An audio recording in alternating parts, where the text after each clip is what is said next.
Many thanks for the organizers for such another wonderful frog. I'm for those who don't know me, I'm a father of 3 kids and have and a historian of media, culture, and coffee. So you can have access to all of my intellectual products on secondsunrise.at. And yeah, and also I think I just inserted the next slide, this one, yesterday evening, because I thought it actually suits very well. We also have what is this in English? Ein Verein, so an association for making a better use of city space. So, and for actually providing infrastructure, also cultural information for how to live in a more playful urban community. And there I all invite you to check out the Rooming In Living Lab. So Living Lab is a space where you can, if you're thinking about any technological or cultural innovation, then you also have to ask yourself about the social acceptance of those innovations. As we all got to know not so comfortably at the Corona pandemic. So if there's some change, and it might also only be wearing a mask or needing to know how to greet each other, then that's also a cultural innovation. And somewhere this might be tried out, and you can anticipate the change we need to make to, I don't know where the apocalypse starts. That's the next thing. But before diving into the rich and curious material of the apocalypse, I'll ask you to check out this website, maybe subscribe to the newsletter, and maybe it's also something for you to try out something. A game that's in production. We are coordinating all disciplines. It's a very transdisciplinary project.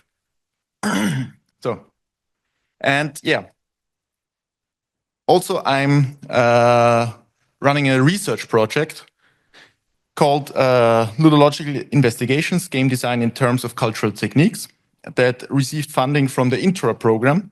So it's an inter and transdisciplinary project taking place at the Experimental Game Cultures Department at the Angewandte. And at best, it's also quite playful, art-based research. So game designers and scholars alike are trying to lay the theoretical groundwork for a coherent ludology. So also in this case, you're all cordially invited to meet us. We have SureFix. The dates you'll find also on the website. It's under construction, but the dates are accurate. So, and you can write me in case you also want to contribute. As you will see in this talk, or maybe you remember the one I gave last year, I'm not arguing for a ludology in opposition to a narratology, but in an opposition to applying established procedures of research to the matter of games and play. Instead of a consistent set of methods, models, and theories is to be gained from critical observation of the main object of interest itself. And the main object of interest, what is this? We're facing here the problem of family similarities. I'm well aware. So, and that's why I argue for historicizing the very smallest units, the smallest units of cultural practice through which we play. I mean, the countless acts, moves, just a little operations, primitive techniques. You see here some examples: casting lots, throwing dice, placing bets. These kind of cultural techniques we are using to manipulate the science systems that games are offering. So, in short, games can be many things. I think we still can surely agree that they're just not only texts. And to anticipate these new tools for researching games, let's flip the script, and instead of treating games as text and then work with our well-known scholarly toolboxes on them, it's time to ask, I think, how texts are played. So because practices of reading are inconceivable without basic hand-eye coordination. So I need to hold the book in front of my eyes so I can then cognitively decipher the letters that are written there. So this many small performances take place, and that can be observed.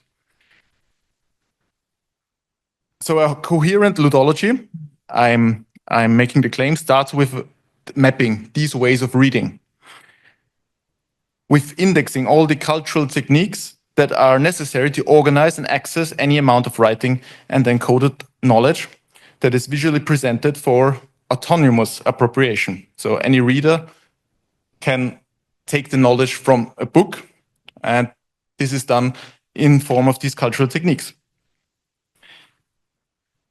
Apocalypse literally means revelation. In this sense, it's about unveiling hidden knowledge. Strictly speaking, and I know I'm a little bit of a smartass here, but this conference is not about the apocalypse in games. It is about all sorts of cataclysmic events, as far as I was concerned, like the deluge, right?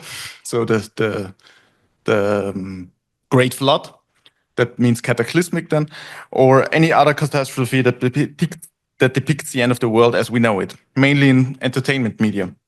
Of course, it's interesting to ask where the current trends come from, and yeah, we're confronted with an abundance of different world-ending scenarios, but and it's also interesting to ask what have games to do about it.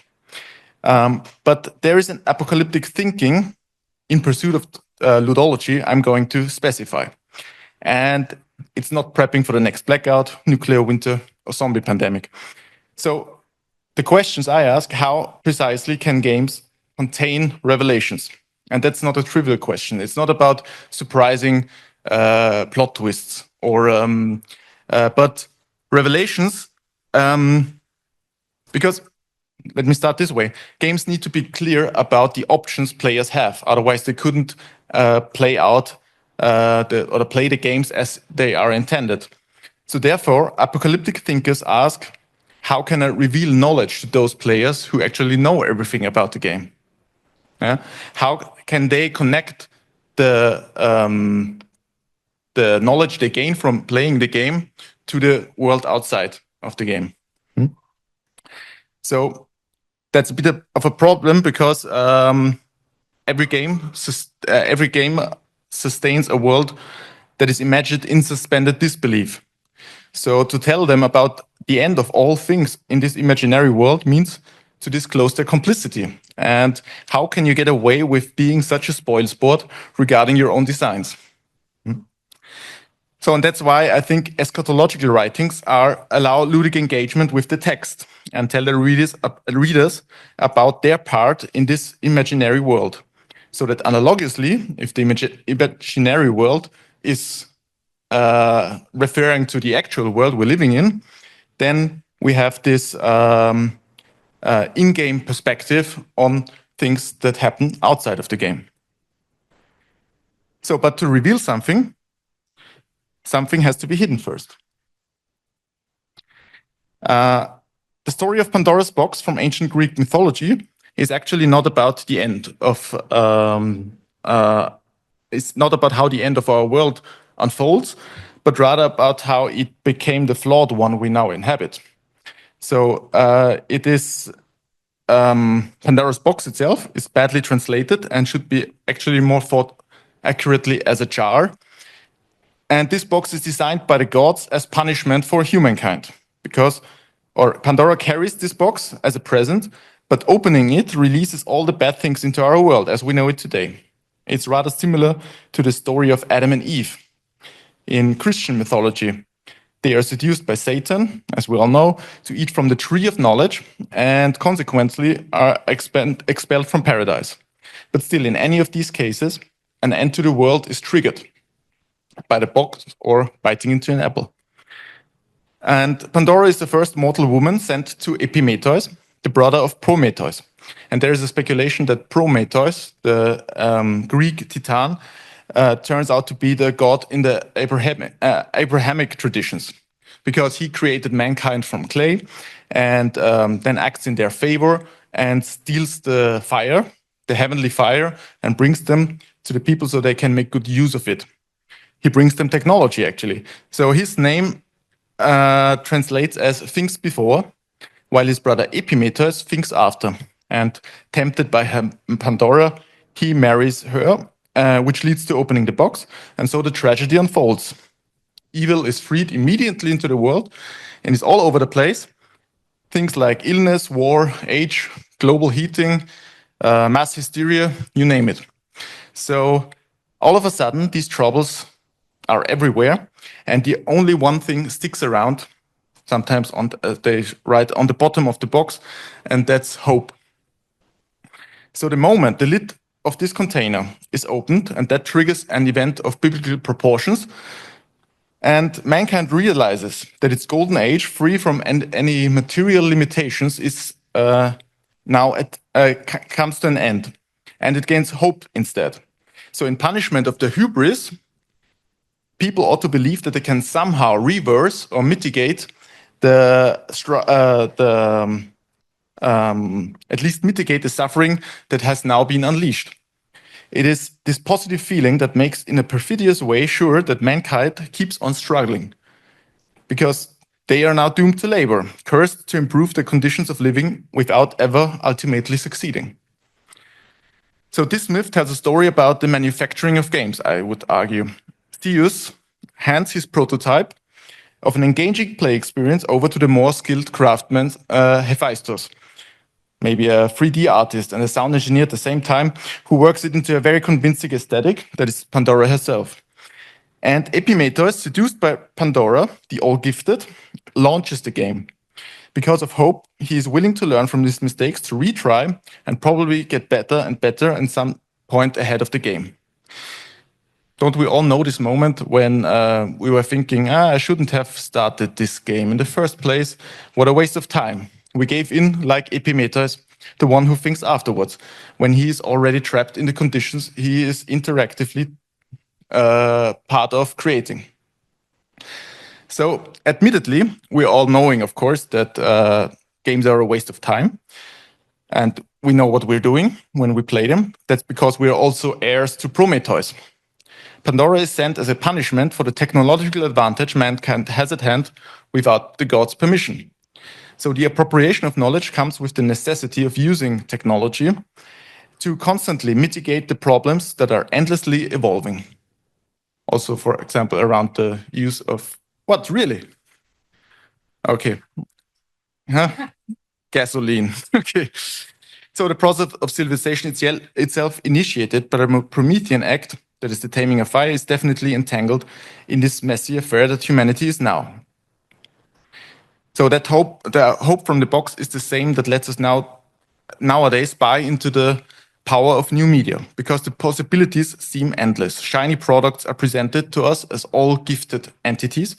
Into smartphones, we're packing all the promising technologies from AI to XR. And tech is fancy that in the near future, it will be finally possible to exchange knowledge effortlessly without the tedious carrying of books and turning pages. So for the time being, we gamify and box up all the problems we encounter in apps. And so they easily overcome all these difficulties we have now no answers to at the moment. So we couldn't foresee the consequences, the whole lot of consequences of ubiquitous computing that turns now out to be a digital environment we can't escape anymore.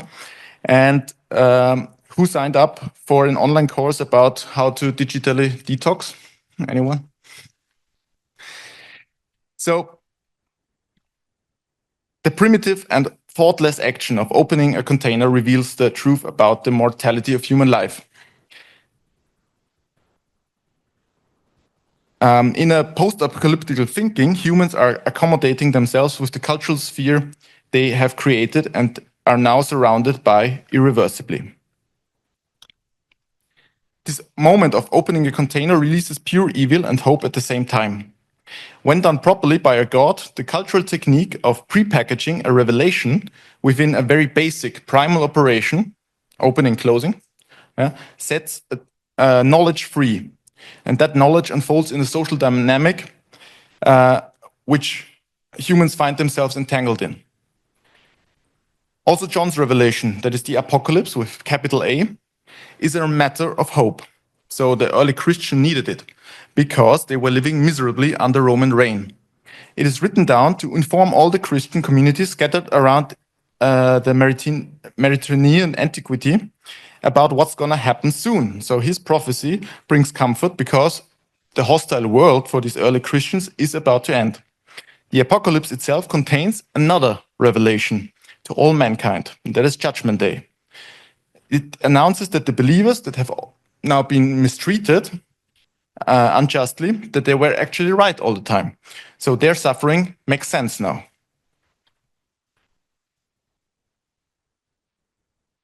I'm missing a paper. Ah, danke.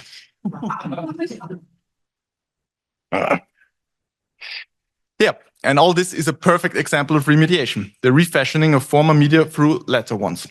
Because the Bible is the book about books, right? So also John Apocalypse is just the last chapter of it.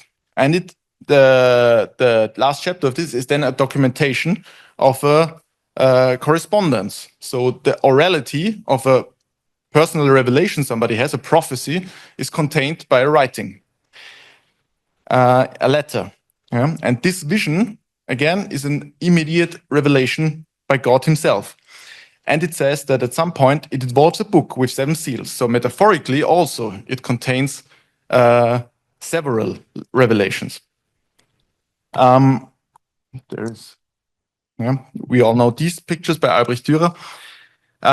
So also if we're thinking about extract values like evil and hope, they're yielded in a jar, they immerse us all once set free.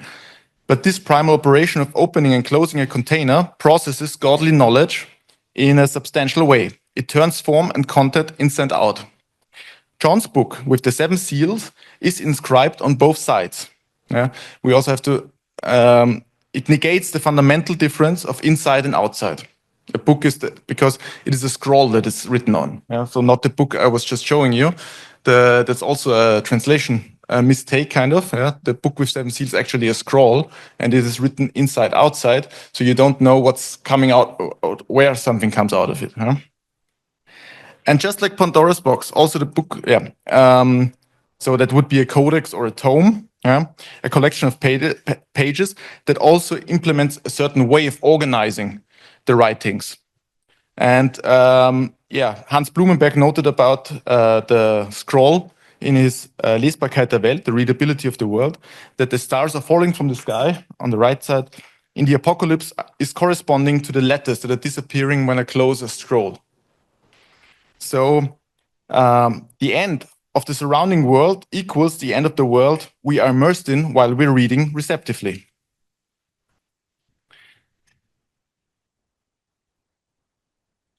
So, to come to a conclusion, especially regarding all the references to older texts and historical figures, the Apocalypse by John represents an eschatological reading of the Bible that perpetuates the reading of the Holy Scripture as a game in its form.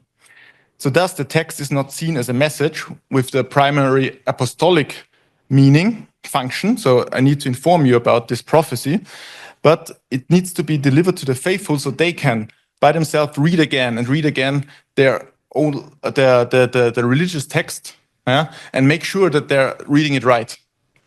It is a cross-referencing of all the other meaning that is encoded in the Holy Scripture, prompting readers to navigate back and forth within it. And this method reveals meaning beyond the literal sense and helps Christian community to find hope in times of distress through rereading and exegetic practice.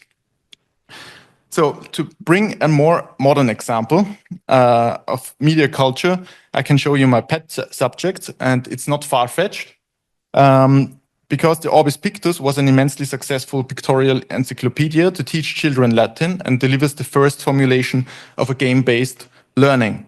So it explains the whole world in 150 chapters, each containing a woodcut, which contents then are again described in Latin and German. So the revolutionary thing was that he also writes in the preface that you can hand this over to children and then they will learn to read by themselves. They should be able to experience a whole world just by thumbing through this book. So, or I would say maybe by playing with the book. Here you see the chapter 1, which of course is God. And you can see now if you turn one page, the world appears upon God.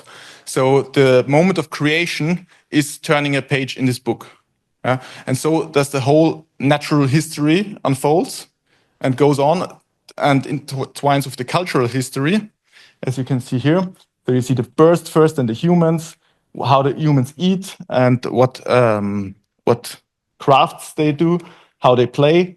And the very last chapter, of course, then is Judgment Day. So, and here you see that like in the first picture with Adam and Eve, there was a cloud above the sky, above their heads.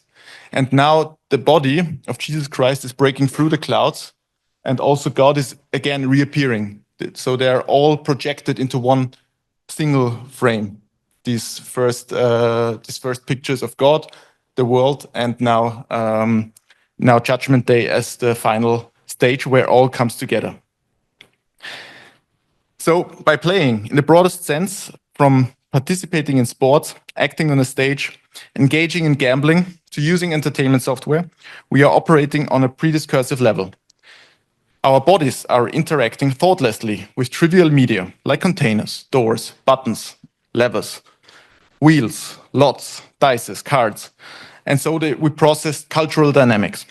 While reading, in a narrow sense, that is deciphering letters, on the other hand, we are totally disconnected from our bodily experienced world, from our surroundings, cognitively isolated and immersed in lecture. So that's it actually for me.